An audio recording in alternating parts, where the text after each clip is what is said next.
Hi, నమస్తే అండి. ఈరోజు మనము షెడ్ దోశ తయారు చేద్దాము. దానికి కావలసిన పదార్థాలు చూద్దాము.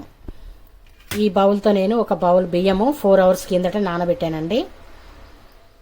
అలాగే హాఫ్ కప్పు పెరుగు, హాఫ్ కప్పు వండిన అన్నము, కొబ్బరి హాఫ్ కప్పు.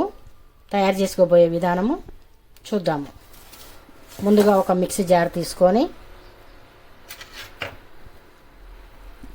నానబెట్టిన బియ్యము, తగినంత సాల్టు, అన్నము, పెరుగు, ఈ కొబ్బరి కూడా చిన్నగా ముక్కలు కట్ చేసి వేసి మెత్తగా గ్రైండ్ చేసుకుందాము. ఒకసారి మూత తీసి చూద్దాము. వావ్, చూడండి ఎంత మెత్తగా అయిపోయిందో, ఇంత స్మూత్గా వచ్చింది కదా. ఇప్పుడు మనము ఒక బౌల్లో తీసుకుందాము. చూడండి, పిండి ఈ విధంగా కలియపెట్టేసుకున్నాం కదా, చాలా స్మూత్ వచ్చింది. ఇప్పుడు కొంచెము వంట సోడా 1/2 టేబుల్ స్పూన్ వేసి మొత్తం కలియపెట్టేసి ఈ విధంగా అన్నీ కలియపెట్టుకున్నాం కదా. ఇప్పుడు మూత పెట్టేసి ఒక 1/2 అవర్ సైడ్కి పెట్టేసేద్దామండి.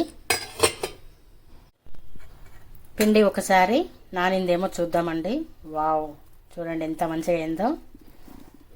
గట్టిగా అయింది కదా, కొంచెం వాటర్ పోసి కలుపుదాం మంచిగా. చూడండి, పిండిని ఈ విధంగా మంచిగా కలిగి పెట్టాము కదా. ఇప్పుడు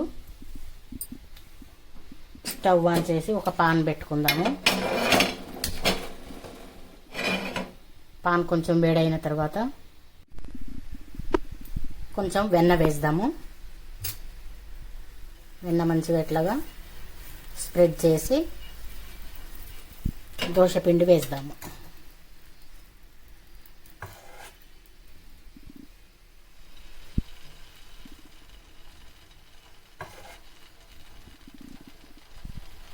ఇంతే వదిలేయాలండి.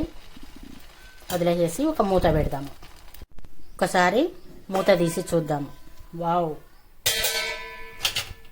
చూడండి ఎంత మంచిగా కాలింది కదా, సరిపోతుందండి. ఇక మళ్ళీ తిరగలు వేయాల్సిన అవసరం లేదు. ఇప్పుడు ఒక ప్లేట్లో సర్వ్ చేసుకుందాము. మళ్ళీ సేమ్ ఇదే విధంగా మళ్ళీ ఇంకొక దోశ వేద్దాము.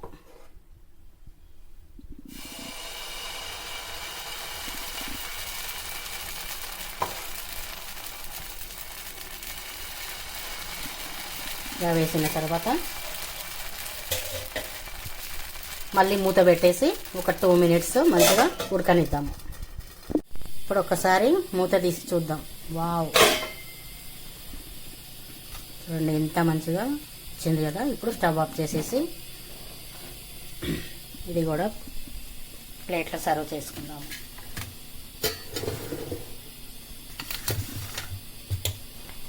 ఇంతేనండి, షెడ్ దోశ రెడీ అయిపోయింది. చట్నీ పెట్టి సూపర్గా ఉంటుంది. చూడండి బ్యాక్ సైడ్ ఏ విధంగా ఉన్నదో, చాలా స్మూత్గా ఉంటాయండి.